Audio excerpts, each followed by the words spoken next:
This channel does not promote any violent, harmful, or illegal activities. All content provided by this channel is meant for an educational purpose only. নমস্কার, টিভি9 বাংলায় আপনাদের আরও একবার স্বাগত জানাই। এই মুহূর্তে দুটো মানে আপনারা জানেন ফুল অ্যান্ড ফাইনাল। সম্প্রীতির সঙ্গে আমি শুভজিৎ রয়েছি আপনাদের সঙ্গে। আর এই মুহূর্তে সবথেকে বড় খবর উইথ লেটেস্ট আপডেট দেখে নেব। শুরুতেই আমরা যে খবরে চোখ রাখবো, এসএসসির নতুন নিয়োগ প্রক্রিয়া নিয়ে প্রশ্ন, একগুচ্ছ দাবি নিয়ে পথে নেমেছেন চাকরি না পাওয়া নবাগত শিক্ষক পদপ্রার্থীরা। এই মুহূর্তে তারা বিক্ষোভ প্রদর্শন করছেন বিকাশ ভবনের সামনে। করুণাময়ী থেকে বিকাশ ভবন পর্যন্ত তাদের এই বিক্ষোভ মিছিল। বিক্ষোভকারীদের দাবি, এসএসসির নয়া নিয়মে নবাগতরা বঞ্চিত হয়েছেন। লিখিত পরীক্ষায় বেশি নাম্বার পেয়েও অভিজ্ঞতার জন্য নির্ধারিত যে 10 নম্বর, সেই 10 নম্বর থেকে তারা বঞ্চিত হয়েছেন। ফলে মেধার ভিত্তিতে নিয়োগ থেকে বঞ্চিত হয়েছেন বহু পদপ্রার্থী। তাদের দাবি, পথে নেমে তাদের দাবি অভিজ্ঞতার 10 নম্বর বাদ দিতে হবে। এই মুহূর্তে সেই ছবি দেখছেন আপনারা সরাসরি বিকাশ ভবনের সামনে। নবাগত চাকরি প্রার্থীদের বিক্ষোভ চলছে। একাদশ, দ্বাদশ ও নবম দশমের শূন্য পদ বাড়াতে হবে, সকলের ওয়েমার্কশিট প্রকাশ করতে হবে, নানা দাবিতে এই মুহূর্তে তাদের বিক্ষোভ প্রদর্শন চলছে। নতুন চাকরি প্রার্থীরা এবার রাজপথে দেখাই যাচ্ছে। যারা এবছর নতুন চাকরি প্রার্থী ছিলেন তারা মূলত বলছেন কেন তাদের যে অভিজ্ঞতা 10 নম্বর দেওয়া হবে না, এবং সেই অভিজ্ঞতা 10 নম্বর দেওয়াতে মূলত তারা অনেক পিছিয়ে পড়েছে, সেই জন্য তা বাতিল করতে হবে এবং অবিলম্বে যে শূন্যপদ দেখানো হয়েছে সেই শূন্যপদের সংখ্যা বাড়াতে হবে। স্বাভাবিকভাবেই তাদের দাবি যে ফ্রেশাররা কেন বঞ্চিত, এই দাবিকে সামনে নিয়ে একেবারে করুণাময়ী বাসস্ট্যান্ড থেকে বিকাশ ভবন অভিযান। ক্যামেরায় সূর্যেন্দ্র সঙ্গে সুশোভন, টিভি9 বাংলা। সেই সময়কার ছবি এবং বর্ণনা আমার সহকর্মী সুশোভন আমাদের সামনে তুলে ধরছিলেন। আমি এই মুহূর্তের লাইভ ছবি দেখাচ্ছি আপনাদের। এই মুহূর্তে আমি সেখানে যাব। আমার সহকর্মী সুশোভন রয়েছেন। সুশোভন, তারা বিক্ষোভ প্রদর্শন করছে, কিছুক্ষণ আগে মাইকিং হচ্ছিল। এই মুহূর্তে তাদের কি দাবি, পরবর্তী পদক্ষেপ কি বলছেন?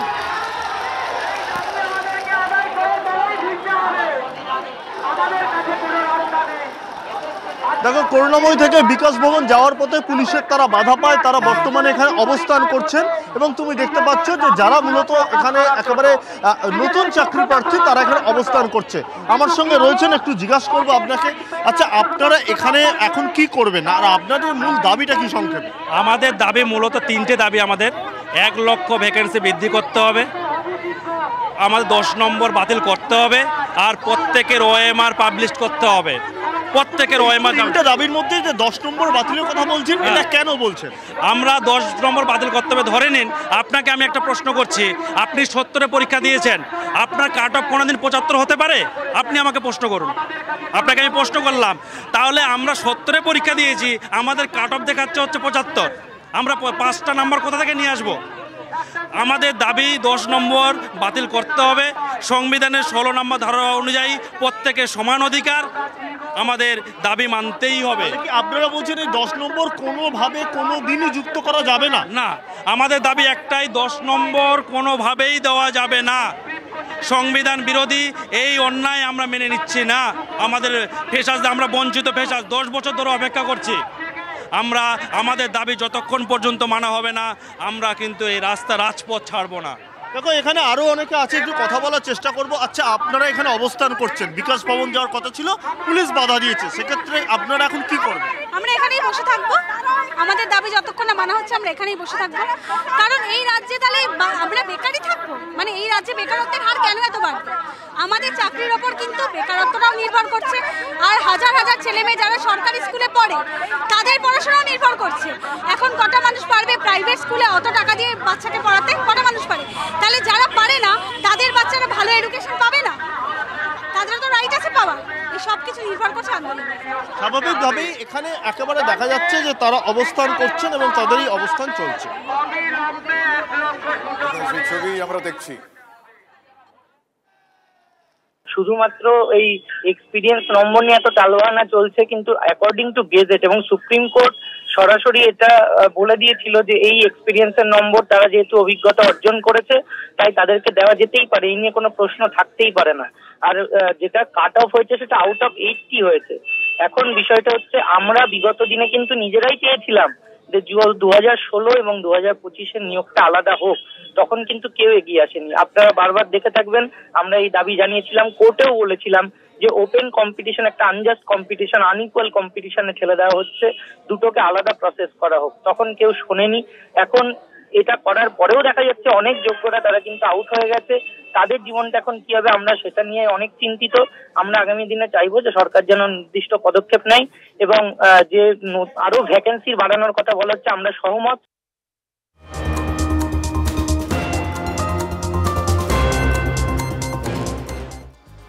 আর এই এসএসসির প্রাথমিক ইন্টারভিউ তালিকায় একাধিক গরমিলের অভিযোগ উঠছে। গরমিলের অভিযোগ যদি প্রমাণিত হয় তাহলে পদক্ষেপের আশ্বাস শিক্ষা দপ্তরের। সুমন রয়েছেন আমাদের সঙ্গে। সুমন, ঠিক কি কি ধরনের গরমিলের উল্লেখ পাওয়া যাচ্ছে এই প্রাথমিক ইন্টারভিউ তালিকাতে? দেখো, ইতিমধ্যে কলকাতা হাইকোর্টে মামলা দায়ের হয়েছে। গতকাল আমরাই ব্রেক করেছিলাম যে একজন ক্যান্ডিডেট এমন রয়েছেন যে তার নাম টেন্টেড লিস্টে রয়েছে, তিনি আবার ইন্টারভিউতেও ডাক পেয়ে গেছেন। এক্ষেত্রে তিনি বিশেষভাবে সক্ষম, তাই কি তার জন্য ছাড়? এই একাধিক প্রশ্ন উঠছিল।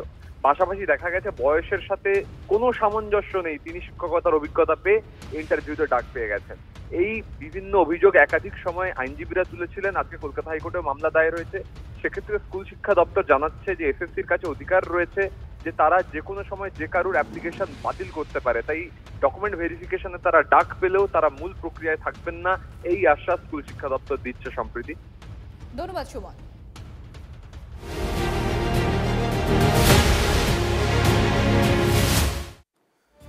শ্রীরামপুরের তৃণমূল সাংসদ কল্যাণ বন্দ্যোপাধ্যায়ের মন্তব্য, তারপর রাজ্যপালের সঙ্গে তার সংঘাত, সপ্তমেশ চলেছে সেই সংঘাত, বাকযুদ্ধ হয়েছে আপনারা জানেন। এরপর সিভি আনন্দ বোস তিনি বেনজির পদক্ষেপ করেছেন। রাজভবনে বিস্ফোরক এবং অস্ত্র মজুদের যে অভিযোগ তুলেছিলেন শ্রীরামপুরের তৃণমূল সাংসদ, তাকে চ্যালেঞ্জ করে নজিরবিহীন পদক্ষেপ করেছেন আনন্দ বোস। গতকাল সাধারণের জন্য রাজভবন খুলে দেওয়া হয়েছিল। এবার রাজভবনে বোম্ব স্কোয়াডকে ডাকা হয়েছে। কেন্দ্রীয় বাহিনী এবং কলকাতা পুলিশকে দিয়ে যৌথ তল্লাশির উদ্যোগ। কল্যাণের গুরুতর অভিযোগকে নস্যাৎ করতে গতকাল ভোরে আপনারা জানেন সাংবাদিক নাগরিক সমাজের জন্য রাজভবনের দরজা খুলে দিতে বলেন রাজ্যপাল সিভি আনন্দ বোস। এবার কল্যাণ বন্দ্যোপাধ্যায়কে আরও কোণঠাসা করতে একটা বেনজির পদক্ষেপ বললেও বোধহয় কম বলা হবে। এই সংঘাত কিন্তু এই মুহূর্তে আইনি লড়াইয়ের দিকেই এগোচ্ছে। পুলিশ থেকে কোর্ট, দুপক্ষের হুঁশিয়ারিতে এই মুহূর্তে ময়দান গরম। কিন্তু এবার তল্লাশি চলছে, সেখানে বম্ব স্কোয়াড ডেকেছেন তিনি। যৌথ তল্লাশি চলছে। কল্যাণ বন্দ্যোপাধ্যায় যে অভিযোগ, সেই অভিযোগকে নস্যাৎ করতে রাজ্যপালের এই বেনজির পদক্ষেপ। গতকাল সকাল থেকেই সাংবাদিকদের জন্য এবং নাগরিক সমাজের জন্য খুলে দেওয়া হয়েছিল রাজভবন। এই মুহূর্তে রাজভবনের সামনে থেকে আমার সহকর্মী দীক্ষা ভূঁইয়া রয়েছেন। দীক্ষা, রাজ্যপালের বেনজির এই পদক্ষেপ, কল্যাণ বন্দ্যোপাধ্যায়ের মন্তব্য, সেই মন্তব্যের পর রাজভবনে কিচ্ছু মজুত নেই, এইটা প্রমাণ করার জন্য অভিনব এই উদ্যোগ, বেনজির পদক্ষেপ। এই মুহূর্তে সিচুয়েশন কি? বোম স্কোয়াড এসেছে কি? এই মুহূর্তে আমরা যেটা বলবো, রাজ্যপাল সিভি আনন্দ বোস বাইরে ছিলেন, অর্থাৎ কলকাতার বাইরে ছিলেন তিনি। আমরা জানি উত্তরবঙ্গে গিয়েছিলেন। এই মুহূর্তে আমরা রাজভবনের ভেতরে দেখতে পাই সেখানকার যারা পুলিশ, অর্থাৎ কলকাতা পুলিশের অধীনে রাজভবনের নিরাপত্তার দায়িত্ব থাকে, কলকাতা পুলিশ সেখানে দাঁড়িয়ে রয়েছেন। এবং আমরা ঠিক দেখলাম ঠিক 2টো বাজতে রাজভবন থেকে যারা রাজভবনের স্টাফ তারা বেরিয়ে এসছেন এবং বেরিয়ে এসেছেন সেই গেট দিয়ে, যেটা উত্তর গেট, যেটা দিয়ে সাধারণ মানুষ বেরোন। এবং ঠিক উল্টো দিকে আমরা দেখতে পাচ্ছি যারা রয়েছেন তারা সেখানে রয়েছেন। এবং সিআরপিএফ এর এখন দেখতে পাচ্ছ সিআরপিএফ এর বাহিনী ঢুকছে, অর্থাৎ সিআরপিএফ এর যারা বলা হচ্ছে যে রাজ্যপাল যে সিআরপিএফ এর মাধ্যমে বলেছিলেন সিআরপিএফ ডগ স্কোয়াড এবং বোম স্কোয়াড দিয়ে চেক করানো হবে আজকে রাজভবন। অর্থাৎ কল্যাণ বন্দ্যোপাধ্যায় যে মন্তব্য করেছিলেন যে বোমা এবং অস্ত্র মজুদ রয়েছে। আচ্ছা, আপনারা কারা একটু বলবেন? আমরা গভর্নর সিকিউরিটির আছি। সিআরপিএফ আছেন আপনারা?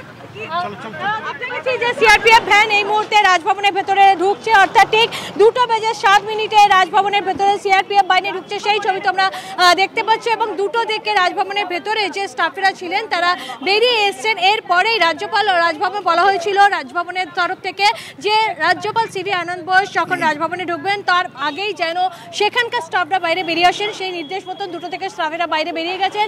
সিআরপিএফ এসছে, এরপরে ডগ স্কোয়াড বা বা বোম স্কোয়ার সকলেই আসবে এবং তারপরে রাজভবনে তল্লাশি শুরু হবে। কল্যাণ বন্দ্যোপাধ্যায় তৃণমূল সাংসদ যিনি মন্তব্য করেছিলেন রাজভবনে বোমা এবং অস্ত্র মজুত করা রয়েছে এবং পার্টিকুলার একটি দলীয় পার্টিকে বা তাদের সদস্যদের হাতে সেই বোমা এবং অস্ত্র তুলে দেওয়া হচ্ছে, তার প্রেক্ষিতেই রাজভবনের তরফ থেকে রাজ্যপাল এরকম অভিনব একটা পদক্ষেপ গ্রহণ করেছেন, যেখানে বলা হয় রাজভবনের তরফ থেকে বলা হয়েছে যে সাংবিধানিক প্রধানের বিরুদ্ধে এই ধরনের মন্তব্য এখনো মন্তব্য কিন্তু গঠিত অপরাধ। সঙ্গে থাকো, আমি একবার দর্শকদের শোনাবো কল্যাণ বন্দ্যোপাধ্যায় যে মন্তব্যকে ঘিরে এই বিতর্ক, এই পরিস্থিতি, রাজভবনে সিআরপিএফ এর গাড়ি ঢুকছে, কিছুক্ষণ বাদে বোম স্কোয়াড ঢুকবে, যেই মন্তব্যকে কেন্দ্র করে, যেই বিস্ফোরক মন্তব্যকে কেন্দ্র করে আমি পিসিআরকে বলবো একবার সেই বাইকটা চালাতে, সেই বক্তব্য চালাতে। রাজ্যপালকে আগে বলুন যে রাজ্যপালের ভবনে যেন বিজেপির সমস্ত ক্রিমিনালদের যেন রাজভবনে না রাখে। ওই রাজভবনে বসে ক্রিমিনালদের রাখছেন আর সবাইকে একটা করে বন্দুক দিচ্ছেন আর বোমা দিচ্ছেন, মেরে এসো তৃণমূলের লোকেদের। আপনি আগে সব এগুলো বন্ধ করুন। আপনার মতো অপদার্থ রাজ্যপাল যতদিন থাকবে, বিজেপির চাকর বাকর রাজ্যপাল যতদিন থাকবে, ততদিন ভালো জিনিস পশ্চিমবাংলায় কখনো দেখতে পাবেন না। এই সংঘাত কিন্তু এবার আইনি লড়াইয়ের দিকে এগোচ্ছে। কিছুক্ষণ আগে আপনাদের বলছিলাম পুলিশ থেকে কোর্ট, দুপক্ষের হুঁশিয়ারি, পাল্টা চ্যালেঞ্জে ময়দান কিন্তু এই মুহূর্তে বেশ গরম। It is in gross violation of the Bharatiya Nyaya Samhita, various sections of that. It's a very serious criminal offence which has to be dealt with in that manner. I have ordered the Raj Bhavan to lodge a formal complaint with the police in Bengal. They have to do the investigation. An attempt is being made to thwart the Constitution of India, to question the rule of law and incite people to violence. This cannot go on. This will certainly be dealt with in the strongest possible way, including legal action. আমিও মামলা করব ওর বিরুদ্ধে, আমিও supreme court পর্যন্ত আসবো, আমিও দেখব। গত 2.5 থেকে 3 বছর ধরে প্রায় উনি এই হামলা হিংসাত্মক কাজের প্ররোচনা দিয়েছেন। আমি ইনভাইট করছি, ওপেন মঞ্চ তৈরি করুন, একদিকে আপনি থাকবেন, একদিকে আমি থাকবো। আপনার কাজের আমি সমালোচনা করে যাব যে আপনি কিভাবে কনস্টিটিউশনাল প্রভিশন ব্রেক করেছেন, আপনি বিজেপির এজেন্ট হিসেবে কাজ করে বিজেপিকে কতটা সাহায্য করছেন, আমি সেটা প্রমাণ করব। I will prove that he is a Butcher of the constitution. I will prove it. Courage থাকলে অ্যাকসেপ্ট করুন। আমি দেখি যে একটা গভর্নর যে যার প্রোটেকশন রয়েছে তিনি শুধু কেস করতে পারে না, তার বিরুদ্ধে কোনো কেস হবে না, এটারও একটা সমাধান চাই। Let us go up to supreme court and decide the matter. চ্যাংড়াও আছেন। আমি আরো একবার যাবো আমার সহকর্মী দীক্ষা ভুঁইয়ার কাছে। দীক্ষা এই মুহূর্তে রয়েছে। দীক্ষা, কিছুক্ষণ আগে আমরা দেখলাম সিআরপিএফ এর গাড়ি ঢুকছে রাজভবনের ভেতরে, আর কিছুক্ষণের মধ্যে সেখানে বোম স্কোয়াড ঢুকবে। একজন সাংসদের মন্তব্যকে কেন্দ্র করে এই পরিস্থিতি দেখতে হচ্ছে রাজভবনের সামনে। এই দৃশ্য, কিছুক্ষণের মধ্যে রাজ্যপালও আসবেন, কারণ তিনি দমদম বিমানবন্দরে কিছুক্ষণ আগে নেমেছেন, তিনি বক্তব্য রেখেছেন, সেগুলো আমরা শোনাবো দর্শকদের। কিন্তু এই মুহূর্তে কখন বোম স্কোয়াড আসছে, সিচুয়েশনটা কি, আরো একবার সেই ছবিটা তুলে ধরো। দেখো এই মুহূর্তে কলকাতা পুলিশ যারা রয়েছেন তারা রয়েছেন এবং রাজ্যপালের ওএসডি বা এডিসি যারা রয়েছেন তারাও আমরা দেখতে পাচ্ছি দাঁড়িয়ে রয়েছেন। সিআরপিএফ এর একটা বিশাল বাহিনী আমরা দেখলাম তারা এসে ঢুকেছে এবং ডগ স্কোয়াড এবং বোম স্কোয়াডও কিছুক্ষণের মধ্যে চলে আসবে। রাজ্যপাল এরকম একটা নিয়েছেন, তার কারণ যেটা শুনলে যে কল্যাণ বন্দ্যোপাধ্যায়ের বক্তব্য আমরা সরাসরি শোনালাম, তিনি কি বলেছেন এবং তার প্রেক্ষিতে গতকাল যে রাজভবনের থেকে বিবৃতি দেওয়া হয়েছিল সেখানে কিন্তু একদম বিএনএস ধরে অর্থাৎ ভারতীয় ন্যায় সংহিতা ধরে রাজ্যভবনের থেকে বিবৃতি দেওয়া হয়েছিল। বলা হয়েছিল এটি সংসদের করা অত্যন্ত আপত্তিকর এবং বিভ্রান্তিকর বক্তব্যের একটি অংশ, শুধুমাত্র যেখানে সশস্ত্র বিদ্রোহকে উৎসাহ দেওয়া অর্থাৎ বিএনএস ধারা 151 এবং 152 ধারায় কল্যাণ বন্দ্যোপাধ্যায়কে দোষী সাব্যস্ত করা যেতে পারে বলে বলেছিলেন। এবং তিনি আরও বলেছিলেন রাজভবনের তরফ থেকে যে সংবিধানের পদে থাকা ব্যক্তির বিরুদ্ধে মিথ্যা অভিযোগ করা হলে সেটা বিএনএস 197 ধারার অন্তর্গত হয়ে থাকে এবং সামাজিক সম্প্রীতি নষ্ট। একটা বিষয় খুব স্পেসিফিক্যালি জানতে চাইবো, গতকাল এই রাজভবন সাংবাদিকদের জন্য, সাধারণ মানুষের জন্য খুলে দেওয়া হয়েছিল, আজকে কিছুক্ষণ আগে তুমি জানালে যে ওখানকার রাজভবনের কর্মীদের বের করে দেওয়া হয়েছে, তাদেরকে কি বলে বের করে দেওয়া হয়েছে? দেখো বলা হয়েছে রাজ্যপাল রাজভবনে ঢোকার আগে যেন তারা রাজভবন ছেড়ে বেরিয়ে আসেন তাদের সমস্ত ব্যাগপত্র নিয়ে। এবং দেখতে পাচ্ছি এখন ছবি যে ডগ স্কোয়াডের ছবি আমরা দেখতে পাচ্ছি, আমাদের ক্যামেরায় দেখাচ্ছি সরাসরি। ডগ স্কোয়াড অর্থাৎ ভেতরে যে অভিযান চালানো হবে সেটার জন্য প্রস্তুতি রয়েছেন এবং কলকাতা পুলিশ রয়েছেন, সিআরপিএফ রয়েছেন, রাজ্যপালের ওএসডি যারা তারা রয়েছেন, রাজ্যপালের এডিসি রয়েছেন এবং ডগ স্কোয়াড যারা দেখতে পাচ্ছি ডগ অর্থাৎ কুকুর যেগুলো স্লিপার ডগ সেগুলো রয়েছে এবং সিআরপিএফরাও চলে এসছেন, ফলে এখন ভেতরে রাজ্যপালের নির্দেশ পাওয়ার পরেই সমস্ত অভিযানটা শুরু হয়ে যাবে বলে আমরা বুঝতে পারছি। কারণ যেহেতু তৃণমূল সাংসদ এরকম মন্তব্য করেছেন, বোমা এবং অস্ত্র মজুদ রয়েছে রাজভবনে এবং রাজ্যপাল কে বিজেপির বা একটি পার্টিকুলার দলের বলে বিরোধী দলের একদম প্রত্যক্ষ লোক বলে বলা হয়েছে সেখানে, এবং বলা হয়েছে যে তিনি তাদের হাতে অস্ত্র তুলে দিচ্ছেন। ফলে সাংবিধানিক প্রধান অর্থাৎ রাজ্যের সাংবিধানিক প্রধানকে এরকম অপ্রীতিকরভাবে কথা বলার প্রেক্ষিতেই আজকের এরকম অভিনব, এর আগে কলকাতা রাজভবনে কখনো এরকম অভিনব দৃশ্য দেখতে পাওয়া যায়নি যেটা আজকে দেখতে পাওয়া যাচ্ছে। 2টো থেকে পরপর দেখা গেল সমস্ত রাজভবনের স্টাফেরা বেরিয়ে গেলেন, সিআরপিএফের একটা বড় ভ্যান ঢুকলো এবং আমরা দেখতে পাচ্ছি ওএসডি এডিসি থেকে সকলে বাইরে দাঁড়িয়ে রয়েছেন। কলকাতা পুলিশ যাদের আওতায় রাজভবনের নিরাপত্তা রয়েছে তারা রয়েছেন এবং ডগ স্কোয়ারেও আমরা দেখতে পাচ্ছি।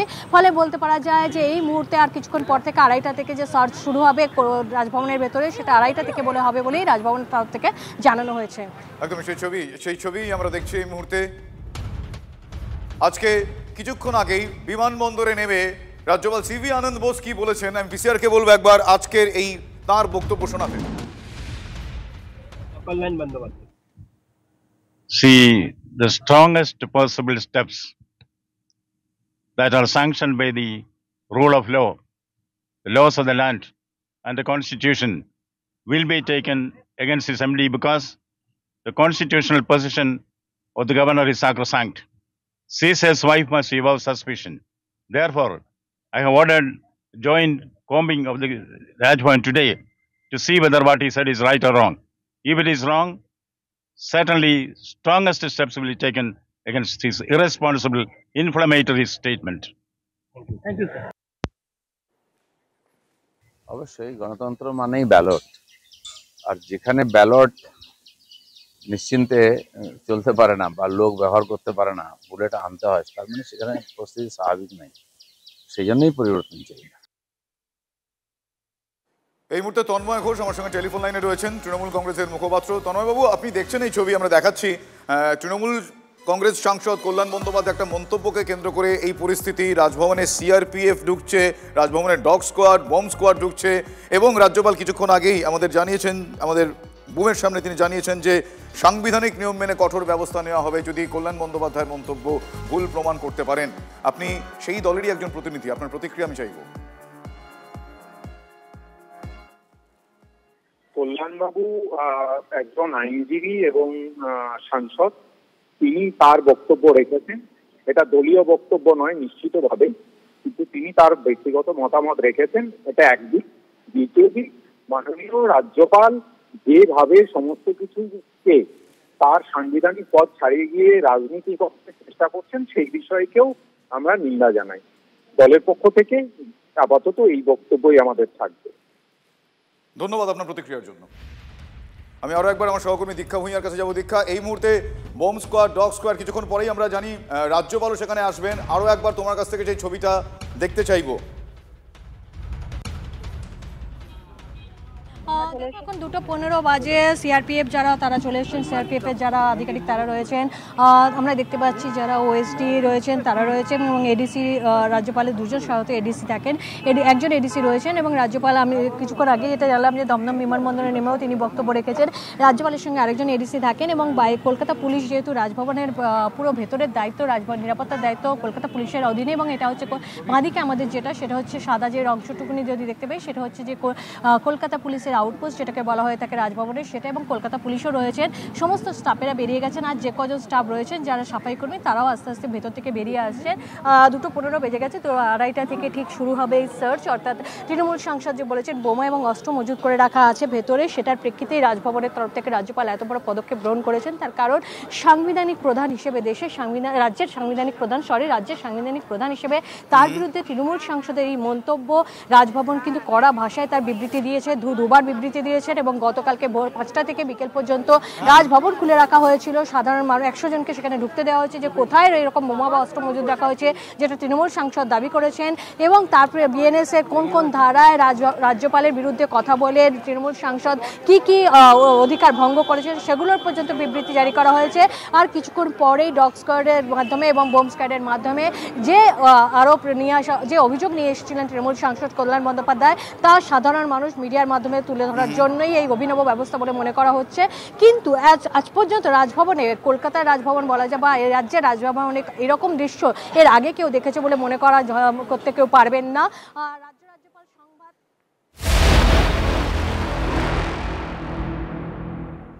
এই মুহূর্তের সব থেকে বড় আপডেট, একটি মামলায় যাবজ্জীবন সাজা ঘোষণা হয়েছে শেখ হাসিনার।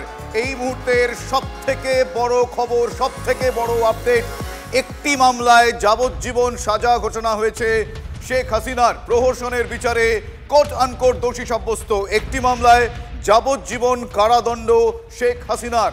সব থেকে বড় খবর, আত্মপক্ষ সমর্থনের সুযোগ পাননি শেখ হাসিনা। এই মুহূর্তের সব থেকে বড় খবর, প্রহসনের এই বিচারে দোষী সাব্যস্ত শেখ হাসিনা। ইউনুসের আদালতের আজব বিচার, আত্মপক্ষ সমর্থনের সুযোগই তিনি পাননি। ইউনুসের মন জুগিয়ে রাজসাক্ষী হওয়ায় প্রাক্তন পুলিশ কর্তা মামুন মুক্ত। কিন্তু এই মুহূর্তে একটি মাত্র মামলায়, মাত্র একটি মামলায় শেখ হাসিনার সাজাপ্রাপ্ত, তার যাবজ্জীবন কারাদণ্ডের সাজা। এই মুহূর্তে ক্ষোভের আগুন জ্বলছে পদ্মাপাড়ে, সেই ছবি আপনাদের দেখাচ্ছি। এই সাজা ঘটনার পর বাংলাদেশের পরিস্থিতির জল কোন দিকে গড়ায় সেদিকে গোটা বিশ্বের নজর রয়েছে। এই মুহূর্তে দেখছেন সেই ছবি। প্রহসনের বিচারে দোষী সাব্যস্ত শেখ হাসিনা। ইউনুসের আদালতের আজব বিচার, একটি মামলায় যাবজ্জীবন সাজাপ্রাপ্ত শেখ হাসিনা।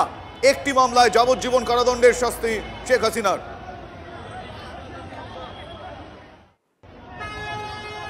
এই মুহূর্তে আরো বড় খবর, এই মুহূর্তের আরো বড় খবর, মৃত্যুদণ্ড।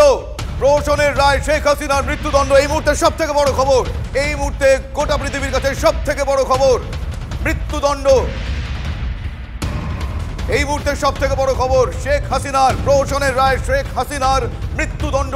গণহত্যা মামলায় হাসিনাকে ফাঁসির নির্দেশ ট্রাইব্যুনালের। পকেটের বিচারপতিকে দিয়ে রায় ঘোষণা ইউনুসের। এই মুহূর্তের সব থেকে বড় খবর, শেখ হাসিনার মৃত্যুদণ্ডের রায় ঘোষণা। আমার সহকর্মী এই মুহূর্তে রয়েছেন আমাদের পলিটিক্যাল এডিটর অনির্বাণ সিনহা। অনির্বাণ, এই রায়, যে রায়টা কিছুটা হলেও প্রত্যাশিত ছিল, এই মুহূর্তে রায় ঘোষণার পর, ঘোষিত হয়ে যাওয়ার পর বাংলাদেশের পরিস্থিতির জল কোন দিকে গড়াবে বলে মনে হচ্ছে? নিশ্চিতভাবে বিনা প্রতিরোধে দেশ শাসন করে যেতে পারবেন না ইউনুস। তবে তিনি যাদের দ্বারা ক্ষমতায় বসেছেন, একদিকে আমেরিকান ডিপ স্টেট, যাদের পুঁজি নিয়ে তিনি এসছেন, দেশে ফিরেছেন, দেশে ফিরতে পেরেছেন, এবং অন্যদিকে জামাত সহ এই ছাত্র শিবির, জামাতের যে ছাত্র সংগঠন এবং এই জাতীয় ছাত্র ঐক্য পরিষদের যে নেতারা, যারা আসলে বিভিন্ন জঙ্গি সংগঠনের ফ্রন্টাল অর্গানাইজেশন, বিভিন্ন জঙ্গি সংগঠনের সামনের মুখ, তাদেরকে কিছুটা অন্তত সন্তুষ্ট করতে পারেন ইউনুস। গত কয়েক মাস ধরে, বিশেষ করে গত এক মাস ধরে দেশের ভিতরে তার পক্ষে থাকা লোকজনেরই ভিতরে ক্রমশ ক্ষোভ ধুমায়িত হচ্ছিল। যেমন বিএনপি, তারা যে কোনো মূল্যে যত দ্রুত সম্ভব নির্বাচন চাইছিল। ইতিমধ্যে সেই নির্বাচনের দিন ঘোষণা করেওছেন, একটা টেন্টেটিভ দিন ঘোষণা করেওছেন ইউনুস, কিন্তু তাতেও পুরোটা সামাল দেওয়া যাচ্ছিল না। অন্যদিকে জামাত বারবার তাকে বলে যাচ্ছিল যে নির্বাচনের আগে গণভোট নিতে হবে, যে গণভোটটা হলে আর নির্বাচন কোনোদিন বাংলাদেশে হবে না, একেবারে ইসলামিক জঙ্গিদের শাসন প্রতিষ্ঠিত হবে পাকিস্তান এবং আমেরিকার প্রেসক্রিপশন অনুযায়ী। এই সমস্ত কিছুর মাঝখানে গোটা দেশের দৃষ্টি অন্যদিকে ঘুরিয়ে দেওয়ার জন্য শেখ হাসিনার এই মৃত্যুদণ্ডের রায়টা ইউনুসের জন্য ভীষণ জরুরি ছিল, এবং তার সঙ্গে তাকে যারা এই আসনে বসিয়েছে সেই জঙ্গি গোষ্ঠীগুলোর যে সমর্থন তার প্রতি, সেটাকে আরেকবার রিনিউ করে নেওয়া। ইউনুস তো নির্বাচনে জেতা কোনো নেতা নন, ফলে তার জনগণের রায়ের রিনিউ হওয়ার কোনো সুযোগ নেই। তাকে রিনিউ করতে গেলে এই জঙ্গি জামাতিদের রায় বারবার রিনিউ করতে হবে। ফলে এই রায়টা আসলে ইউনুসের রিনিউয়ালের রায়। এই রায়টা শেখ হাসিনার মৃত্যুদণ্ডের যে রায়, সেটা একেবারে প্রত্যাশিত ছিল। মুজিবুর রহমানকে সপরিবারে যারা হত্যা করে এবং কপাল জোরে বাইরে থাকায় সেদিন হাসিনা এবং তার বোন বেঁচে গিয়েছিলেন, তারা যে হাসিনা এবং তার পরিবারকেও হত্যা করতে চাইবে সোজা পথে বা ব্যাকা পথে, প্রথম দিন তারা ফসকে গিয়েছে। হাসিনা পালিয়ে চলে এসেছেন ভারতে, এবং ভারতের বাইরে থাকা অবস্থাতে তারা যে হাসিনাকে মৃত্যুদণ্ড দিয়ে তাকে খুন করবার যে তাদের ইচ্ছেটা, সেটা প্রকাশ করবে, এটা তো প্রত্যাশিত ছিল। শুভজিৎ, একদমই ধন্যবাদ তোমায়। আর এই মুহূর্তে সব থেকে বড় আপনাদের সামনে আমরা তুলে ধরছি বড় খবর, গণহত্যা মামলায় হাসিনাকে ফাঁসির নির্দেশ ট্রাইব্যুনালের। তন্ময় প্রামাণিক রয়েছেন আমাদের সঙ্গে, আমি একবার তন্ময়ের কাছে চলে যাবো। তন্ময়, এখানে দেখো এই যে এই ধরনেরই রায় বা সাজা ঘোষণা হতে চলেছে, এটা কিন্তু প্রত্যাশিতই ছিল। সেটা হাসিনার ছেলেও সকালবেলা ইঙ্গিত দিয়েছিলেন, কিন্তু কোথাও গিয়ে এই যে পথের কাঁটা সরানোর যে টেকনিক মোহাম্মদ ইউনুসের, সেটা যদি 100% তিনি সাকসেসফুল হন, সেক্ষেত্রে বাংলাদেশের তো অচলাবস্থা আরো বেড়ে যাবে। তাহলে দেখো, একেবারেই দুপুর 12:30 নাগাদ যে ট্রাইব্যুনালের কাজ শুরু হয়েছিল, যেখানে এই রায়দান পর্বের কাজ চলছিল এবং বলা হচ্ছিল কি কি অপরাধ, কারা কারা আসামি, কারা কারা এটা দাঁড়িয়েছিল, কি কি নথি পাওয়া গেছে শেখ হাসিনা এবং বাকি দুজন অভিযুক্তের বিরুদ্ধে, সেখানে রায় ঘোষণা হলো এবং রায় যেটা দেওয়া হলো 453 পৃষ্ঠার যে বলা চলে রায়, সেই রায় 6টা অংশ ছিল। সেগুলো পড়ে মূল অংশগুলো শোনানোর পর প্রায় 2 ঘন্টা 10 মিনিট বাকি আছে 2 ঘন্টা হতে, সেখানেই কিন্তু মৃত্যুদণ্ড ঘোষণা করে দিল। এবং সেখানে বলা হচ্ছে শেখ হাসিনা সহ 3 আসামির অপরাধ প্রমাণিত। প্রথম অভিযোগে শেখ হাসিনার আমৃত্যু কারাদণ্ড ট্রাইব্যুনালের এবং তারপর মৃত্যুদণ্ড ঘোষণা। অর্থাৎ যে কথা, যে আশঙ্কা করা হচ্ছিল বা যে আশঙ্কা বাংলাদেশের একাধিক রাজনৈতিক দল, তাদের প্রাক্তন সংবিধান বিশেষজ্ঞরা করছিলেন যে এই আন্তর্জাতিক ট্রাইব্যুনালের মাধ্যমে শেখ হাসিনাকে মৃত্যুদণ্ড দেওয়া হবে, এর ফলে কিন্তু বাংলাদেশের অভ্যন্তরে, যেটা তোমাকে বলছিলাম, গত 7 দিন ধরে যে অচলাবস্থা চলছে, গত 2 দিন ধরে যে বিক্ষোভ, বলা চলে অগ্নিসংযোগ, লুটপাট, রাস্তায় অবরোধ, রেল অবরোধ, রেল চলাচল বন্ধ করে দেওয়া, জাতীয় সড়ক বন্ধ করে দেওয়া, সেগুলো কিন্তু এরপর আরও বেড়ে যাবে। অর্থাৎ একটা অরাজক পরিস্থিতি তৈরি হবে। যদিও ঢাকা শহরে এই মুহূর্তে 15,000 পুলিশ রয়েছে, বিজিবি রয়েছে, এনসিবি রয়েছে, সেনা রয়েছে, অন্যান্য সমস্ত যত রকম নিরাপত্তা কর্মীরা রয়েছেন, তারা ঢাকা শহর সহ বাংলাদেশের বিভিন্ন প্রান্তে মোতায়েন করা হয়েছে। কিন্তু যদি রাস্তায় একটা বড় অংশের মানুষ নেমে পড়ে, যেটা গত 7 দিন ধরে দেখা যাচ্ছে বারে বারে বিভিন্ন জায়গাতে, সেটা গোপালগঞ্জ হোক, চাঁপাইনবাবগঞ্জ হোক, কিংবা অন্য কোথাও হোক, মাদারিহাট হোক, সেই জায়গাগুলোতে একেবারেই বলা চলে যে একটা নতুন করে অচলাবস্থা, নতুন করে আইন শৃঙ্খলা পরিস্থিতির অবনতি বাংলাদেশে। আমাদের সেদিকে নজর থাকবে, তুমি আপাতত সঙ্গে থাকো। আমরা ইতিমধ্যে আমাদের গেস্টরা রয়েছেন, আমি একবার চলে যাব। আমাদের সঙ্গে রয়েছেন এই মুহূর্তে সলিসিটর সৈয়দ আবেদিন রয়েছেন আমাদের সঙ্গে। সৈয়দ সাহেব, এই যে রায়, এই সাজা, এই রায়, এটা তো প্রত্যাশিতই ছিল, কিন্তু এরপর কোথায় কোথায় আপনি লুফলস দেখতে পাচ্ছেন, বা এর পরে আবার আবেদনের কি কোনো জায়গা থাকছে? দেখুন, অনেক ধন্যবাদ আমাকে সুযোগ দেওয়ার জন্য, কথা বলার জন্য এই বিষয়ে। এটা অবশ্যই প্রত্যাশিত ছিল এই জন্য যে পুরো নাটকটাই এই উদ্দেশ্যে সাজানো হয়েছিল। আপনি যদি দেখেন কিভাবে কোর্টের স্ট্রাকচার, অর্থাৎ কোর্টের জাজ ওনারা অ্যাপয়েন্ট করলেন, কোর্টের চিফ প্রসিকিউটর অ্যাপয়েন্ট করলেন, ডিফেন্স ওনারা অ্যাপয়েন্ট করলেন।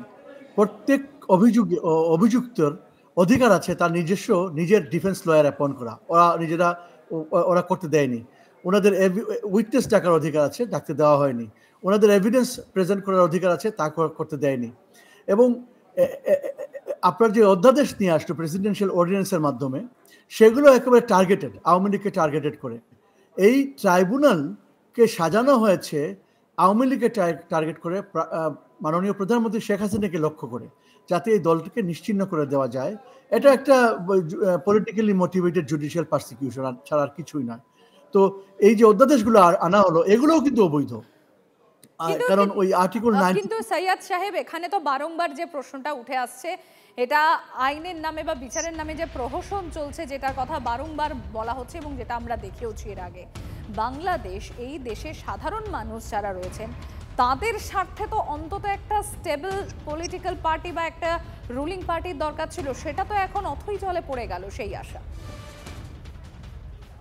দেখুন, এই কোর্টটা যে ট্রাইব্যুনালটা যে অবৈধ, একটা বড় কারণ হচ্ছে এই অ্যাডমিনিস্ট্রেশনই, এই যে ইউনূস সাহেবের অ্যাডমিনিস্ট্রেশনটাই অবৈধ। একটা অবৈধ অ্যাডমিনিস্ট্রেশন একটা অবৈধ ট্রাইব্যুনাল করেছে। তো এখানে তো কোনো ইলেক্টেড গভর্নমেন্ট নেই, ইলেক্টেড অ্যাডমিনিস্ট্রেশন নেই। এই কারণ হচ্ছে যে আমরা সবাই জানি, এটা নতুন করে বলার কিছু না, প্রাইম মিনিস্টার শেখ হাসিনা পদত্যাগ করেননি। তো এটা আন্তর্জাতিক আইন, একজন আইনজ্ঞ হিসেবে বলছি আপনাকে, যে একটা অবৈধ সরকার কোনো বৈধ কাজ করতে পারে না। তো সব মিলিয়ে এটা হয়েছে, কারণটা এটা প্রতিশোধমূলক। কারণ এই সরকারটা কারা আমাদের দেখতে হবে, কারা ক্ষমতা দখল করেছে, কারা প্রধানমন্ত্রী শেখ হাসিনাকে হটিয়েছে। এটা হচ্ছে যুদ্ধাপরাধীরা, যাদের উনি শাস্তির ব্যবস্থা করেছিলেন মানবতা বিরোধী অপরাধের জন্য, আপনার আইসিটি অ্যাক্ট 1973 এর অধীনে। এটা হয়নি 2024-এর কিছু ঘটনা ঘটানোর জন্য। এই আইনটা ছিল যুদ্ধাপরাধীদের শাস্তি দেওয়ার জন্য, এবং তারা শাস্তি পেয়েছেও, এবং এটা প্রতিশোধমূলক। এবং এরা ক্ষমতা নিয়েছে, এরা প্রতিশোধ নিচ্ছে, এবং এরা আওয়ামী লীগকে নিশ্চিহ্ন করে দিতে চায়, কারণ তারা পরাজিত শক্তি 1971-এর, এখন তারা ক্ষমতা পেয়েছে এবং এটা তারা ধরে রাখতে চায়। তারা নিজেরাই ঘোষণা দিয়েছে আমরা এই হত্যা করেছি, পুলিশ হত্যা করেছি। তারা ঘোষণা দিয়েছে আমরা জামাত শিবির, আমরা এই সেই। তো এটা বুঝতে কারো বাকি নেই, জাতীয়ভাবে এবং আন্তর্জাতিকভাবে। আন্তর্জাতিক সম্প্রদায় এটা লক্ষ্য করেছে, এই জন্য এই রায়ের কোনো বৈধতা নেই। এগুলো বাতিল হয়ে যাবে আগামীতে যখন একটা বৈধ সরকার বাংলাদেশে আসবে, তখন এই কোর্টকে বাতিল করে দিবে, এই ট্রাইব্যুনালকে বাতিল করে দিবে, রায়কে বাতিল করে দিবে। রাদার এই কনস্পিরেসির সাথে যারা জড়িত, যারা এটা করেছে, তাদেরকে শাস্তির আয়নায় আগামীতে আনা হবে। আপনি কাইন্ডলি আমাদের সঙ্গে থাকুন সৈয়দ সাহেব। সৈয়দ আবেদিন, আপনার কাছে আমার একটা প্রশ্ন রয়েছে। আমি নিউজ রুম থেকে অনির্বাণ রয়েছি আপনার সঙ্গে। নিশ্চিতভাবে এই বিচারটা যে একটা ক্যাঙ্গারু কোর্টের বিচার, সেটা পৃথিবীতে সবাই বুঝতে পারছেন, শুভবুদ্ধি সম্পন্ন যে কোনো মানুষ বুঝতে পারছেন। বাংলাদেশের কোনো আদালতে এই বিচারের সাপেক্ষে বা এই রায়ের সাপেক্ষে আবার আবেদন করতে যাওয়ার কোনো মানেই হয় না। তার কারণে সরকারটা বাইরে থেকে পরিচালিত, পাকিস্তান এবং আমেরিকার ডিপ স্টেটের দ্বারা পরিচালিত সরকার। কিন্তু আন্তর্জাতিক বিভিন্ন প্রতিষ্ঠান আছে, এমনকি আন্তর্জাতিক আদালতও আছে। সেখানে যাওয়ার কোনো সুযোগ কি শেখ হাসিনা ব্যবহার করতে পারেন, আওয়ামী লীগ ব্যবহার করতে পারে? দেখুন, আইসিসি যেতে যাওয়া যায়, তবে ইউনাইটেড নেশনসের যে স্পেশাল রিপোর্টার আছে ওখানে এটা অভিযোগ তুলে ধরা যায়, এবং ওনারা আমি যতদূর জানি তুলে ধরছেন, এবং যারা ভিকটিম এই ক্যাঙ্গারু কোর্টের, তারা তুলে ধরার কাজ করছেন এই মুহূর্তে। এগুলো ওখানে জমা হচ্ছে, এবং ইউনাইটেড নেশনসেও আপনার এই বিষয়টা তুলে ধরেছেন ডাউথিস চেম্বার, যে এখানে আইনের নামে জুডিশিয়াল পারসিকিউশন হচ্ছে, যেটা অবশ্যই মানবতা বিরোধী অপরাধ। কারণ এটা একটা টার্গেটেড আইডেন্টিফাইবল গোষ্ঠীকে করা হচ্ছে, যারা আওয়ামী লীগ করে, যারা স্বাধীনতার পক্ষে, যারা মুক্তিযুদ্ধের পক্ষে ছিল। কারা করছে? যারা স্বাধীনতার বিপক্ষে ছিল, যারা আওয়ামী লীগকে ঘৃণা করে। ঠিক। আমি তানভীর হোসেনের কাছে একটি প্রশ্ন করতে চাইবো। স্যার আবেদিন, প্লিজ আমাদের সঙ্গে থাকুন। তানভীর হোসেনের কাছে আমার একটি প্রশ্ন রয়েছে। তানভীর হোসেন, বাংলাদেশের মুক্তিযুদ্ধ চলাকালীন আমরা দেখেছি এমনকি শেখ মুজিবুর রহমানকে তার পরিবার সহ, শেখ হাসিনা এবং তার বোন ছাড়া, বরাত জোরে বেঁচে গিয়েছিলেন বিদেশে ছিলেন বলে, তাকে পুরোপুরি তার পরিবারকে নিশ্চিহ্ন করে দেওয়ার পরও আমরা বিদেশের বিভিন্ন সংস্থার কাছে, বিদেশের বিভিন্ন সরকারের কাছে আওয়ামী লীগ এবং তাদের পরবর্তীকালে নেতা নেত্রীদের এই কথাগুলো নিয়ে যেতে দেখেছি। মুক্তিযুদ্ধের সময় তো ভীষণভাবে দেখেছি। আমি সেই জায়গা থেকে জিজ্ঞাসা করব, আন্তর্জাতিক কূটনীতিতে যারা বাংলাদেশের ভিতরে এই জঙ্গি মানে বসিয়ে দেওয়া জঙ্গি পুতুল সরকার বা তাদের প্রতিনিধি ইউনুস তার শাসনের বিরোধিতা করেন, বা বুঝতে পারেন যে আমেরিকার ডিপ স্টেটের খেলাটা এখানে কি, তেমন সরকারগুলোর কাছে কোনো প্রতিনিধি দল পাঠানোর কথা আওয়ামী লীগ কি ভাবছে? ভারত ছাড়া, ভারতে আমরা সবাই জানি কি হচ্ছে, ভারত ছাড়া অন্যত্র হচ্ছে না যে মাননীয় প্রধানমন্ত্রী জাতির জনকের কোনো জনতা শেখ হাসিনা অন্য কোনো রাষ্ট্র বা অন্য কোনো সরকারের কাছে দ্বারস্থ হবে। তিনি জানেন তিনি মানুষের কল্যাণে তার পিতা কাজ করেছেন, তিনি মানুষের কল্যাণে দীর্ঘদিন কাজ করেছেন, বাংলাদেশের আধুনিক বাংলাদেশের উপকার তিনি জানেন সেটা রাজপথেই ফয়সালা হবে। জনগণ এবং কি জনগণের আন্দোলনের মধ্য দিয়ে এই ষড়যন্ত্রমূলক রায় এবং কি যারা এটার সাথে জড়িত, একটু আগেই বলে গেলেন, যারা এই ষড়যন্ত্রের সাথে জড়িত, যারা এই কোমলমতি শিশু, যারা আমাদের আগামী দিনের ভবিষ্যৎ, তাদের রাজপথে এনে তাদের জীবন ধ্বংস করে যাচ্ছে, তাদেরকে আইনের আওতায় এনে তাদের বিচার হবে। তিনি মাননীয় প্রধানমন্ত্রী শেখ হাসিনার বক্তব্যে তিনি দৃঢ়তার সাথে বলেছেন যে তিনি বাংলাদেশের মানুষ তার সাথে আছেন এবং বাংলাদেশের আপনার কথা থেকে আমি একটা অন্য ইঙ্গিত পাচ্ছি, আপনার কথা থেকে আমি একটা অন্য ইঙ্গিত পাচ্ছি তানভীর হোসেন, যদি আমি ভুল হই আমাকে সংশোধন করে দেবেন। তার মানে শেখ হাসিনার এই অডিও বার্তা শুধুমাত্র দলের নেতা কর্মীদের সমর্থকদের উজ্জীবিত করবার জন্য নয়, কোথাও একটা গ্রাউন্ড রিয়েলিটি, বাস্তবিক ভূমি তৈরি হয়েছে, বাস্তব ভূমি তৈরি হয়েছে বাংলাদেশে। ইউনূস সরকারের বিরুদ্ধে দলে দলে মানুষ পথে নামবেন এবং বঙ্গবন্ধু শেখ মুজিবুর রহমান বা শেখ হাসিনার যে ঐতিহ্য ছিল, তাদের রাজনৈতিক শাসন এবং ক্ষমতার যে ঐতিহ্য ছিল, আদর্শের যে ঐতিহ্য ছিল, তার সপক্ষে দাঁড়িয়ে রাস্তায় দাঁড়িয়ে কথা বলবেন জোরের সঙ্গে, সাহসের সঙ্গে। এই পটভূমিটা কি তাহলে তৈরি হয়েছে? আপনারা বিদেশ থেকে এখন দেশে বেশি মনোযোগ দিতে চাইছেন? অবশ্যই। আজকে দেখেন তারা যেভাবে মিথ্যা মামলা দিয়ে শত শত মানুষকে হত্যা করে, বাড়িতে ঢুকে মব করে হত্যা করছে, তারপরও এই লাখো লাখো মানুষ তারা সোশ্যাল মিডিয়া বলেন, রাজপথে বলেন, প্রতিবাদের মধ্য দিয়ে তারা কিন্তু প্রমাণ করছে। যদি আজকে প্রশাসন বলে তারা নিরপেক্ষ থাকবে, মানুষ তাদের মত ব্যক্ত করবে। আমার বিশ্বাস ঢাকায় একদিনে নোটিশে 30-40 লক্ষ মানুষ নামবে। সেনাবাহিনী এবং পুলিশের ভূমিকাকে কিভাবে দেখছেন আপনারা? ধানমন্ডির সামনে জমায়েত, এই উগ্র সন্ত্রাসবাদীদের, জঙ্গিদেরকে এখনো পর্যন্ত সেনা এবং পুলিশ ঠেকাচ্ছে, প্রয়োজনে লাঠিচার্জও করছে, এই ভূমিকাটাকে আপনারা কিভাবে দেখছেন? আপনি দেখেন কালকে ঢাকা পুলিশ কমিশনার তিনি ঘোষণা দিয়েছেন যদি কেউ রাজপথে আসে তাকে গুলি করে, চিটাগাংয়ের সিএমপি পুলিশ কমিশনার বলেছে ব্রাশ ফায়ার করতে। সো তারা বলছে যে তাদের কাজে যদি বাধা দেয়, তো আজকে দেখুন তাদের কথাই কিন্তু একটা রাষ্ট্রে যখন পুলিশের উপরে আক্রমণ হয়, একটা দেশে 435টি থানা পুড়িয়ে দেওয়া হয়, সেখানে পুলিশ হাজার হাজার পুলিশ যারা মানুষকে নিরাপত্তা তাদেরকে হত্যা করা হয়, আজকে সেইখানে তারা তখন পুলিশকে হত্যা করেছে। আবার এখন পুলিশকে প্রেসারাইজ করে তারা আন্দোলনকারীকে দমানোর জন্য তারা চেষ্টা করে যাচ্ছে। তারা যতই চেষ্টা করুক, আমাদের বিশ্বাস যে বাঙালি যদি একবার ঘুরে দাঁড়ায়, বাঙালি যদি একবার বুঝতে পারে, প্রতিবাদ শুরু করে, তাকে দাবায় রাখা যায় না। বঙ্গবন্ধু স্বাধীনতায় যুদ্ধের সময় বলেছিল যে আমাদেরকে দাবায় রাখতে পারবে না। অবশ্যই আমরা বিশ্বাস করি নতুন প্রজন্ম তাদেরকে যে মিথ্যা কথা বলে, তাদেরকে বিভিন্ন লোভ দেখে একেবারে অর্থাৎ শুভজিৎ এবং সম্প্রীতি, এটা স্পষ্ট বাংলাদেশে আওয়ামী লীগের কর্মী সমর্থক নেতারা কিন্তু এই মুহূর্তে রাজপথে তাদের সঙ্গে, তাদের হয়ে পথে নামার মতো একটা বড় শক্তিকে জুটিয়ে ফেলতে পেরেছেন। ফলে ইউনূস যে অঙ্কে চলছিলেন সে অঙ্ক শেষ পর্যন্ত তার উত্তর দেবে, সমাধান মিলবে, নাকি এই অঙ্ক আসলে ঘেঁটে যাবে, উত্তর ভুল হবে, এখন তার অপেক্ষা।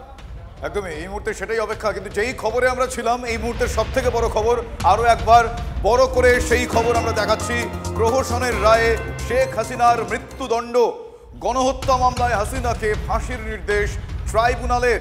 বিচারপতিকে দিয়ে রায় ঘোষণা ইউনূসের। এই মুহূর্তের সব থেকে বড় খবর আরো একবার আপনাদের জানাচ্ছি, যে রায় ঘোষণার অপেক্ষা ছিল। এরপর বাংলাদেশে, অগ্নিগর্ভ বাংলাদেশের পরিস্থিতি জল কোন দিকে গড়ায় সেদিকে অবশ্যই নজর রয়েছে। তন্ময় রয়েছেন আমাদের সঙ্গে, আমাদের সহকর্মী। আমি আরো একবার তন্ময়ের কাছে চলে যাব। তন্ময়, চিত্রনাট্য সাজানোই ছিল, আর ঠিক সেভাবেই হচ্ছে। সেটা আন্তর্জাতিক স্তর থেকে কোনো ধরনের ইনফ্লুয়েন্স হোক, কিংবা সেটা ওই দেশের ভেতর থেকেই, অর্থাৎ আজকের এই যে সাজার রায়, এটা কোথাও খুব এক্সপেক্টেড ছিল তন্ময়। তো এরপর কি?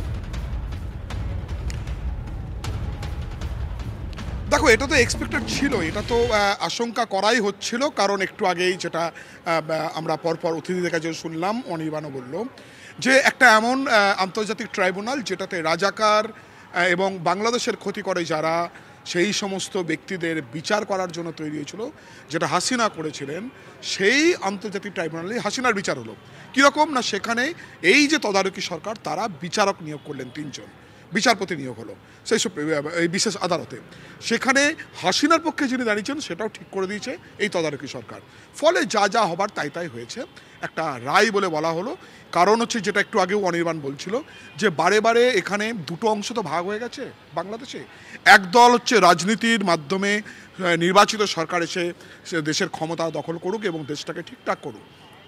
আরেক দল হচ্ছে ধর্মীয় যে সমস্ত সংগঠনগুলো রয়েছে, একাধিক জামাতের মতো উগ্র সংগঠনগুলো রয়েছে, তাদেরকে নিয়ে এই যে মোহাম্মদ ইউনূস ক্ষমতায় বসেছেন এবং যে ছাত্রদল এখনও তাদের পক্ষে রয়েছে, তাদেরকে নিয়ে আরেকটা দিক রয়েছে। এই দুটো দিক, একটা দিক রাস্তায় নামছে, আর একটা দিক রাস্তায় নামছে, এটা বারবার হচ্ছে।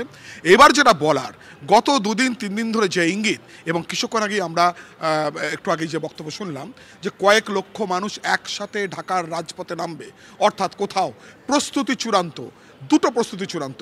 একটা হচ্ছে, এই সরকারের স্বরাষ্ট্র উপদেষ্টা যিনি রয়েছেন, তিনি স্পষ্ট করে বলেছেন দেখলেই গুলি করা হবে কিংবা কঠোর হাতে দমন করা হবে। সব জায়গায় নিরাপত্তার ব্যবস্থা করা হয়েছে, সেটা সেনাবাহিনী থেকে, পুলিশ থেকে, বিজেপি বা যা হচ্ছে যে নিরাপত্তা কর্মীরা রয়েছেন, নিরাপত্তা ইয়েগুলো রয়েছে, সেগুলো রাস্তায় নামানো হয়েছে। তার মানে অন্যদিকে এই যে মোহাম্মদ ইউনূস পথের কাঁটা সরিয়ে ফেলে, এই যে বারবার এর আগে তিনি নির্বাচন ডিলে করতে চাইছিলেন, কিন্তু বিএনপি সেখানে বাদ সেধেছিল এবং তারপর তিনি বলেন যে ফেব্রুয়ারিতে তিনি নির্বাচন করাবেন। কিন্তু সেই রাস্তাটা বোধহয় কোথাও গিয়ে খুব একটাও সুগম হলো না মোহাম্মদ ইউনূসের জন্য। একেবারে এই কথাটাই বলতে যাচ্ছিলাম তোমাকে, তুমি যে প্রশ্নটা করলে, যে এখানে একটা বিষয় লক্ষ্য করার, বিএনপি রাস্তায় নামছে, রাস্তায় নেমে তারা বিক্ষোভ করছে, আওয়ামী লীগ তো ঘোষিতভাবে রাস্তায় নেমে তারা শাটডাউনের কথা বলেছে। আর ঠিক আজ থেকে 4 দিন আগে সোহরাওয়ার্দী ময়দানে কমিউনিস্ট পার্টি বাংলাদেশ, মানে যে পার্টির অস্তিত্ব ছিল না, একটা সময় এখানে গুরুত্বপূর্ণ অস্তিত্ব ছিল ওয়ার্কার্স পার্টি, কমিউনিস্ট পার্টি, তারপর অস্তিত্ব ছিল না, সেখানে তাদের সমাবেশ, সেই সমাবেশে লোক যতজন জমেছে সেটা কিন্তু চোখে পড়ার মতো, মানে আন্তর্জাতিক মহল কিন্তু নজর দিয়েছে। তাহলে কি কোনো একটা দিক দিয়ে বাংলাদেশের যে একদম ট্র্যাডিশনাল রাজনৈতিক দলগুলো রয়েছে তারা তাদের কর্মকাণ্ড ধীরে ধীরে বাড়াচ্ছে এই পরিসরে, সেটা বিএনপি হোক, নিষিদ্ধ সেই দেশের আওয়ামী লীগ হোক। উত্তর অবশ্যই সময় বলবে, কিন্তু এই যে রায় ঘোষণা, এই মুহূর্তে যে দিকে সব থেকে বেশি নজর, আইনজীবীর মুখ থেকে একবার আমি শুনবো। She also committed the same crime again, the same crime of crime against humanity on the second count, killing 6 persons at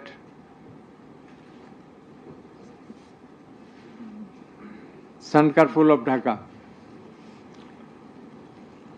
which was committed in contemplation, in furtherance by virtue of her order, as stated beforehand. She committed the same crime, that is the crime against humanity, on another count for causing the killings at Ashulia of Sabar, killing of 6 persons. For all these 3 counts, we have decided to inflict her with only one sentence, that is sentence of death.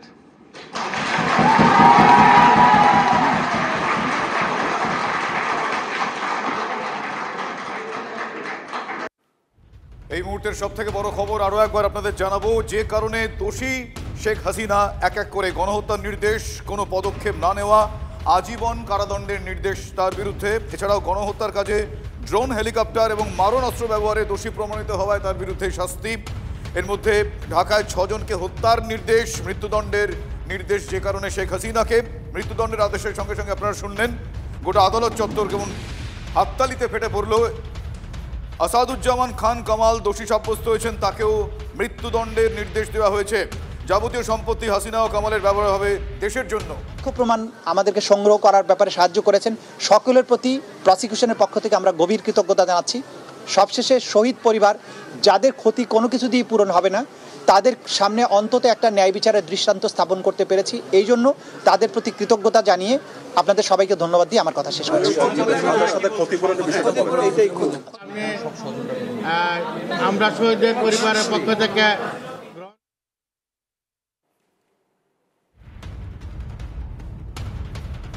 হাসিনার স্বরাষ্ট্রমন্ত্রীর ফাঁসির সাজা ট্রাইব্যুনালের। এই মুহূর্তে সবথেকে বড় খবর, শেখ হাসিনার মৃত্যুদণ্ডের নির্দেশ ট্রাইব্যুনালের। আত্মপক্ষ সমর্থনের কোনো রকম সুযোগই পেলেন না শেখ হাসিনা। প্রহসনের এই বিচার প্রক্রিয়ায় শেখ হাসিনার মৃত্যুদণ্ডের নির্দেশ আদালতের। আপনাদের আরও একবার জানিয়ে রাখবো, যাবতীয় সম্পত্তি হাসিনার এবং কামালের ব্যবহৃত হবে দেশের জন্য। আসাদুজ্জামান খান কামাল, তিনিও দোষী সাব্যস্ত, তাকেও মৃত্যুদণ্ডের নির্দেশ। গণহত্যার কাজে ড্রোন, হেলিকপ্টার, মারণাস্ত্র ব্যবহারে দোষী প্রমাণিত হওয়ায় তার বিরুদ্ধে শাস্তি শেখ হাসিনার বিরুদ্ধে। এছাড়াও ঢাকায় 6 জনকে হত্যার নির্দেশের কারণে মৃত্যুদণ্ডের নির্দেশ হাসিনাকে। আন্তর্জাতিক সম্পর্ক বিশেষজ্ঞ ইমন কল্যাণ লাহিড়ী এই মুহূর্তে আমাদের সঙ্গে টেলিফোন লাইনে রয়েছেন। ইমন বাবু, আমি আপনার কাছ থেকে জানতে চাইবো যে এই রায় এই মুহূর্তে বাংলাদেশের পরিস্থিতিকে কোন দিকে নিয়ে যাবে বলে আপনার মনে হচ্ছে? অন্যান্য দেশের সঙ্গে বাংলাদেশের সম্পর্ককে কোন কোন দিকে, কি কি ইঙ্গিত এই রায়ের ওপর নির্ভর করছে? এরপর ইউনূসের ভবিষ্যৎ কি বলে আপনার মনে হচ্ছে?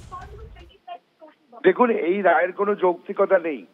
আমাদের সঙ্গে বাংলাদেশের কোনো এক্সট্রাডিশন ট্রিটি নেই, সুতরাং হাসিনাকে ফিরিয়ে দেবার কোনো প্রশ্নই ওঠে না। অতীতেও আমরা দেখেছি দালাই লামা এখানে আশ্রয় পেয়েছে, গভর্নমেন্ট ইন এক্সাইল চলছে, এখনো পর্যন্ত বাংলাদেশের গভর্নমেন্ট ইন এক্সাইলই চলছে, যেহেতু আইনত এখনো হাসিনা বাংলাদেশের প্রধানমন্ত্রী। সুতরাং তাদের এই অবাস্তব অ্যাট্রোসিটির গল্প, যারা পুলিশকে মেরেছে, যারা সাধারণ মানুষকে মেরেছে, যারা জাতির জনকের মূর্তি ভেঙেছে তাদের কাছে অ্যাট্রোসিটির গল্প নিশ্চয়ই ভারতবর্ষকে শুনতে হবে না। ভারতবর্ষ জানে কিভাবে বর্তমান প্রধানমন্ত্রী শেখ হাসিনা, আমি বর্তমানই বলবো, কেননা বাংলাদেশের সংবিধানে কোনো পরিবর্তন হয়নি, তাকে নিরাপত্তা দিতে হবে এবং দক্ষিণ এশিয়ায় শান্তি বজায় রাখতে হবে। অনেক ধন্যবাদ ইমন বাবু। আমরা ইতিমধ্যেই যোগাযোগ করতে পেরেছি, আমাদের সঙ্গে রয়েছেন ঢাকা সুপ্রিম কোর্টের বিশিষ্ট আইনজীবী রবীন্দ্রনাথ ঘোষ। আর রবীন্দ্রনাথ বাবু, এই যে বিচারের নামে প্রহসন, এর আগে যখন আপনার সঙ্গে কথা হচ্ছিল তখন আপনি বললেন যে এটাই এক্সপেক্টেড ছিল, তাহলে এরপর কি? আপনার একটু মতামত জানতে চাইবো, কোন দিকে চলেছে তাহলে বাংলাদেশের এই পরিস্থিতি?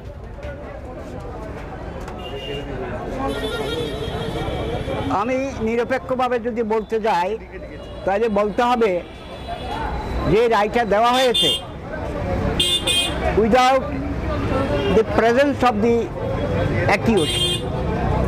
এখন আইনি বিধান হলো যদি কেউ না আসে তবে সেই ক্ষেত্রে সরকারের অনেক অ্যাভিনিউ আছে, বলতে পারে যে তুমি প্রেজেন্ট হও, তুমি এখানে আসো। উনি আসতে পারছে না, ওনাকে টাইম দিতে হবে। উনি যদি দিল্লি থাকে, আমেরিকা থাকে, সুইডেন থাকে, নরওয়ে থাকে, যেখানেই থাকুক না কেন, কিন্তু ওনাকে সুযোগ না দিয়ে ওনাকে কনভিকশন দেওয়া হলো, এটা তো দুর্ভাগ্যের বিষয়, আইনের বরখেলাপ। আর উনি এখনো আমরা যতটুকু জানি প্রধানমন্ত্রী এখনো পর্যন্ত রিজাইন দেয়নি, উনি এখনো পর্যন্ত ওনার রেজিগনেশন লেটার পাওয়া যায়নি। তাহলে আমরা যারা সাধারণ আইনজীবী আমরা কি মনে করব? আমরা মনে করব without hearing anything from the lawyer. আর যিনি এখানে লয়ার হিসাবে যাকে নিযুক্ত করা হয়েছে এই সমস্ত পয়েন্টগুলা উনি ঠিকমতো কোর্টে বলতে পারেন নাই। আর যদি বলেও থাকেন তাইলে কিন্তু রায়টা গ্রহণযোগ্যতা নাই। আপিল করবে, আপিলে যদি উনি ছাড়া পেতে পারে, আর জজ সাহেব তো অধিকার আছে, ওনার ভার্ডিক্ট দেওয়ার ক্ষমতা আছে, দিতে পারেন yes or no. It is up to the জাজেস of the high court division or tribunal.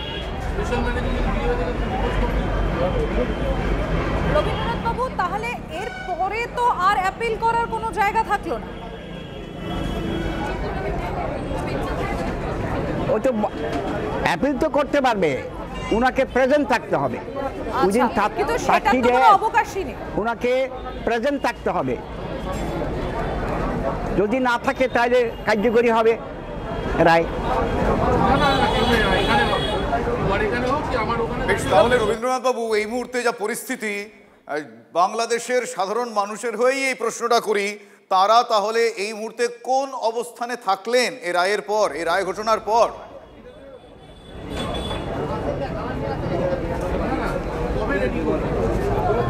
এখন জনগণের উপরে উনি ছেড়ে দিয়েছেন, প্রধানমন্ত্রী জনগণের উপরে ছেড়ে দিয়েছেন। এখন জনগণ যদি আন্দোলনের মাধ্যমে কি করবে জানি না, তবে রায় তো অলরেডি দেওয়া হয়ে গেছে। একমাত্র রায়ের বিরুদ্ধে আপিলের একমাত্র সুযোগ আছে, দিতে পারে।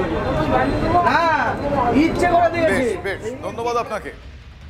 আর আমরা ইতিমধ্যে টেলিফোনে যোগাযোগ করতে পেরেছি, আন্তর্জাতিক সম্পর্ক বিশেষজ্ঞ অনিক চট্টোপাধ্যায় রয়েছেন আমাদের সঙ্গে। অনিকবাবু, এই রায় প্রত্যাশিতই ছিল যে বিচারের নামে প্রহসন চলছে, কিন্তু এরপর যা পরিস্থিতি তাতে তো বাংলাদেশের অবস্থা আরো খারাপ হবে। তার কি কোনো প্রভাব বা আঁচ আমাদের এ দেশে পড়তে পারে? দেখুন, একদম ঠিক বলেছেন, বাংলাদেশের অবস্থা আরো খারাপ হবে এবং বাংলাদেশে অরাজকতা, উশৃঙ্খলতা আরো বাড়বে। প্রতিবেশী দেশ হিসেবে ভারতের ওপর তো প্রভাব পড়বেই, কেননা ভারতের সাথে বাংলাদেশের দীর্ঘ সীমান্ত এবং আমরা ইতিমধ্যেই দেখতে পাচ্ছি যে বাংলাদেশ থেকে বিভিন্ন রকম জঙ্গি কার্যকলাপ সেটা ভারতের দিকে তাক করে হচ্ছে। অর্থাৎ বাংলাদেশে যেটা হতে পারে আগামী দিনে, অরাজকতা বাড়বে এবং সাথে সাথে জঙ্গি কার্যকলাপও বাড়বে। বিভিন্ন জঙ্গি সংগঠন বাংলাদেশে ঘাঁটি গেড়ে তারা ভারতকে টার্গেট করবে, এই সম্ভাবনা কিন্তু রয়ে যাচ্ছে। খেয়াল রাখতে হবে, বাংলাদেশের সাথে আমাদের কিন্তু দীর্ঘ সীমান্ত, ফলে ভারতকে ভীষণ সতর্ক থাকতে হবে, বিশেষ করে সীমান্তবর্তী অঞ্চলগুলো। এবং অনেকবাবু দীর্ঘ সীমান্তই শুধু না, তার সঙ্গে অনেকটা জায়গায় কোনো ফেন্সিং নেই। একেবারেই তাই, পোরাস বর্ডার যাকে আমরা বলি, একেবারেই তাই, ফেন্সিং নেই, অবাধ চলাচলের সুযোগ আছে। ফলে এই সব নিয়ে জঙ্গি কার্যকলাপ মাথাচাড়া দেওয়ার সম্ভাবনা প্রচুর থাকছে। সরকারকে ডেডলাইন, এসএসসি চাকরি প্রার্থীদের রাজ্যকে 3 ঘন্টার সময়সীমা বেঁধে দিলেন ফ্রেশার চাকরি প্রার্থীরা। 3 ঘন্টার মধ্যে ডাকতে হবে মন্ত্রিসভার বৈঠক, রাত 8টার মধ্যে তৈরি করতে হবে ভেরিফিকেশনের নতুন তালিকা, 10 নম্বর বাদ দিয়ে তালিকা তৈরি করতে হবে স্কুল সার্ভিস কমিশনকে। সরকারের উপর শর্ত চাপিয়ে ডেডলাইন চাকরি প্রার্থীদের। 3 ঘন্টা ডেডলাইন ফ্রেশার চাকরি প্রার্থীদের, রাত 8টার মধ্যে তৈরি করতে হবে ভেরিফিকেশনের নতুন তালিকা, 10 নম্বর বাদ দিয়ে তালিকা তৈরি করতে হবে স্কুল সার্ভিস কমিশনকে। সরকারের উপর শর্ত চাপিয়ে ডেডলাইন দিল চাকরি প্রার্থীরা এবং এটার জন্য ধার্য হয়েছে 3 ঘন্টা। দাবি আদায় সরকারকে সময়সীমা চাকরি প্রার্থীদের। সুশোভন রয়েছেন আমার সঙ্গে, আমি সরাসরি চলে যাবো। সুশোভন, এ তো রীতিমতো ডেডলাইন 3 ঘন্টা।